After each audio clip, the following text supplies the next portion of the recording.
شروع اللہ کا نام لے کر جو بڑا مہربان نہایت رحم والا ہے۔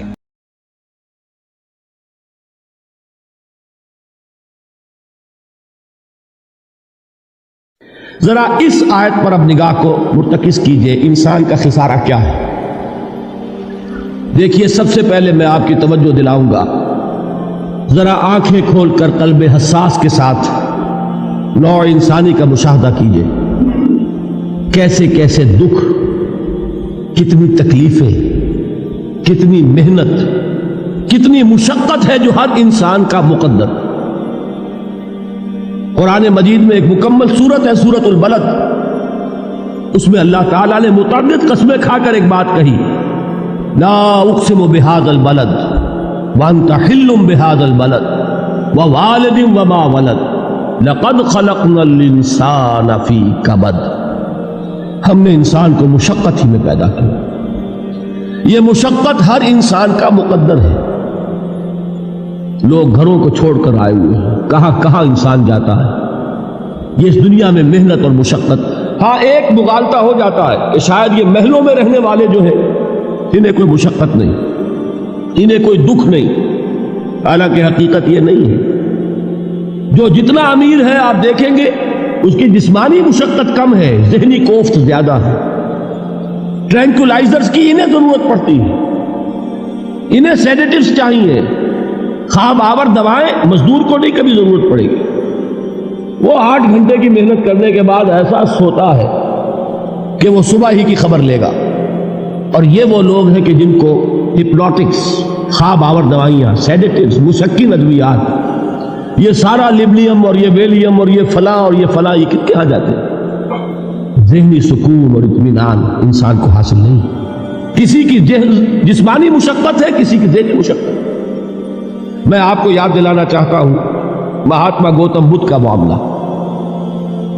30 برس کی عمر میں کپل وستو کا شہزادہ محل کو چھوڑ کر نکل گیا، جوان بیوی کو سوتا ہوا چھوڑ کر گیا، شیر خوار بچے کو چھوڑ کر گیا، راجدھانی میں رہنے والا محل کا باسی، جسے یہ معلوم ہے کہ باپ کے بعد مجھے یہ سلطنت ملنے والی ہے، کیوں گیا؟ کبھی کبھی آپ نے سوچا؟ اس نے انسان کے غم اور دکھ کا مشاہدہ کیا۔ اس نے دیکھا کوئی اندھا ہے، ٹھوکر کھا کر گر رہا ہے، کوئی والدین کھڑے ہوئے رو رہے ہیں اور ان کی نگاہوں کے سامنے ان کا نہایت محبوب بچہ دم توڑ رہا ہے اور وہ کچھ نہیں کر سکتا۔ اس نے سوچا یہ صدمہ کیوں ہے انسان کا، یہ دکھ اس کا مقدر کیوں ہے؟ اس صدمے سے، اس دکھ سے نجات پانے کی بھی کوئی شکل ہے کہ نہیں؟ انسانوں کی ایک عظیم اکثریت، شاہ ولی اللہ دہلوی رحمۃ اللہ علیہ کے الفاظ ہیں کہ وہ لدو اونٹ اور کولو کا بیل بن کر زندگی بسر کرتی ہے۔ جو 8 گھنٹے تک اینٹیں ڈھو رہا ہو، اس شخص کا تصور کیجیے آپ، وہ واقعی انسان ہے یا حیوان بن گیا ہے؟ اور 8 گھنٹے کی اس محنت کے بعد بھی ہو سکتا ہے کہ 2 وقت کی روٹی اسے پوری نہ ملے۔ اور یہ تو ہو سکتا ہے، نہیں ہوتا ہے کہ اگر بچہ بیمار پڑ گیا ہے تو شاید کوئی برتن بیچے بغیر اس کی دوا کا سامان نہ کر سکے۔ ایسا شخص کتنے بوجھوں تلا دبا ہوا ہے، کتنی مشقت کے اندر پسا ہوا ہے۔ لدو اونٹ اور کولو کا بیل، انسانوں کی عظیم اکثریت اس سطح پر زندگی بسر کرتی ہے۔ لیکن آپ کو معلوم ہے کہ کولو کے بیل کے لیے مشقت ہی مشقت ہے، اس کے احساسات یہ نہیں ہیں جو کہ ان سے انسان کو جو صدمہ پہنچتا ہے۔ ایک بیل کو اس سے کوئی غرض نہیں کہ اس کا کوئی بچہ بھی تھا کہ نہیں تھا، اس کو کوئی بخار ہوا ہے یا کیا ہوا ہے، اس صدمے سے وہ بیل بچا ہوا ہے۔ گھوڑے کو کوئی پتہ نہیں کہ میرا بھی کوئی اولاد میری ہے یا نہیں ہے، اور مجھے اس کا کوئی صدمہ ہے یا دکھ ہے، کوئی پتہ نہیں۔ لیکن انسان کا معاملہ یہ ہے کہ والدین کو جو جو دکھ دیکھنے پڑتے ہیں اپنے بچوں کے لیے، اپنی اولاد کے لیے۔ رات کی نیند ہے حرام ہے اس لیے کہ بچہ بخار میں تپ رہا ہے یا درد سے تڑپ رہا ہے، لہذا نہ ماں سو سکتی ہے نہ باپ سو سکتا۔ میں نے ایک موقع پر دیکھا، لاہور میں کیروسین آئل، اس زمانے میں ابھی سوئی گیس نہیں آئی تھی، اور اکثر و بیشتر جو ہے یہی مٹی کا تیل جو ہے ایندھن کے طور پر استعمال ہوتا تھا، اس کی شارٹیج ہو گئی تھی۔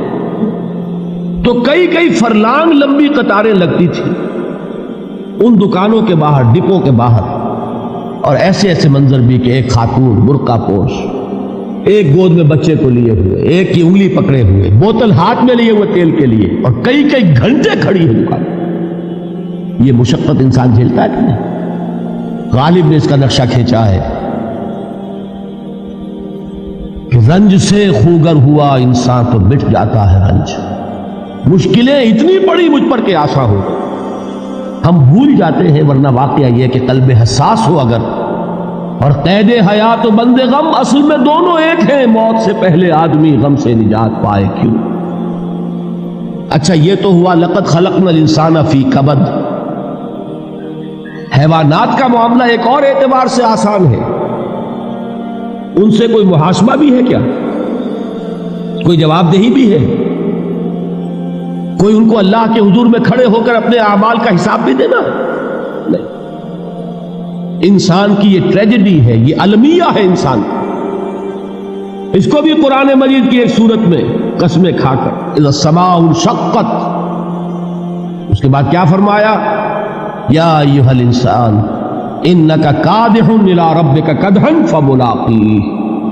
اے انسان، تیرا المیہ، تیری ٹریجڈی اس سے کہیں بڑھ کر ہے، تجھے صدمے پر صدمے جھیلتے ہوئے، مشقت پر مشقت برداشت کرتے ہوئے ایک روز اپنے رب کے حضور میں بھی کھڑا ہوگا، جواب دہی بھی کرنی۔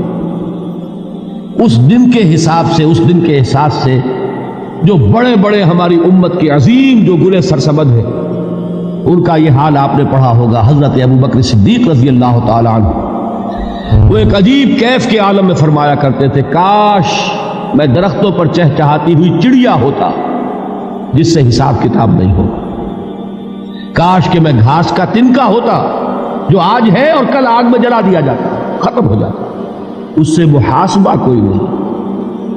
وہ جس کے احساس سے کہ حضرت عمر جو ہے اپنے انتقال کے وقت سخت بے چین تھے، ان کے بیٹے حضرت عبداللہ ابن عمر رضی اللہ تعالیٰ عنہما نے ان کا سر جو ہے وہ اپنے زانوں پر رکھ لیا تو کہا نیچے ڈال دو۔ ایک عجیب بے کلی اور بے چینی۔ انہوں نے کہا ابا جان آپ کیوں پریشان ہیں؟ آپ تو عشرہ مبشرہ میں سے ہیں، آپ کو تو اللہ تعالیٰ نے جنت کی بشارت حضور کے ذریعے سے اس دنیا میں دی۔ حضرت عمر فرماتے ہیں کہ خدا کی قسم اگر قیامت کے دن عمر برابر سرابر پر چھوٹ گیا تو بہت بڑی کامیابی تصور۔ یہ احساس جن کو ہوتا، حضرت علی کا حال کیا ہوتا ہے؟ ابھی جو آپ نے حافظ صاحب سے سنا، یہ حضرت علی کا معاملہ ہے کہ ایک تیر پیوست ہو گیا تھا، کسی طرح نکل نہیں رہا تھا۔ حضرت علی نے فرمایا کہ اچھا چھوڑو مجھے، میں نماز کی نیت باندھتا ہوں۔ نماز کی نیت پڑھتے تھے تو لرزتے تھے، کانپتے تھے، کس کے سامنے کھڑا ہوں اور کس کے سامنے مجھے ایک دن جواب دہی کے لیے کھڑا ہونا ہوگا۔ لن تزولا قدم ابن آدم، حضور نے خبر دی ہے ابن آدم کے قدم ہل نہیں سکیں گے۔ جیسے مجرم کھڑا ہوتا ہے کٹہرے کے اندر، اس کٹہرے میں سے ہل نہیں سکو گے حتی یسأل عن خمس، جب تک کہ 5 چیزوں کا حساب نہ لے لیا جائے۔ وہ 5 چیزیں کیا ہے؟ کان کھول کر سنیے۔ عن عمرہ فیما افناہ، عمر کا حساب دو، یہ 80 برس اور 70 برس ہم نے تمہیں دنیا میں دیے، کہاں ضائع کیے؟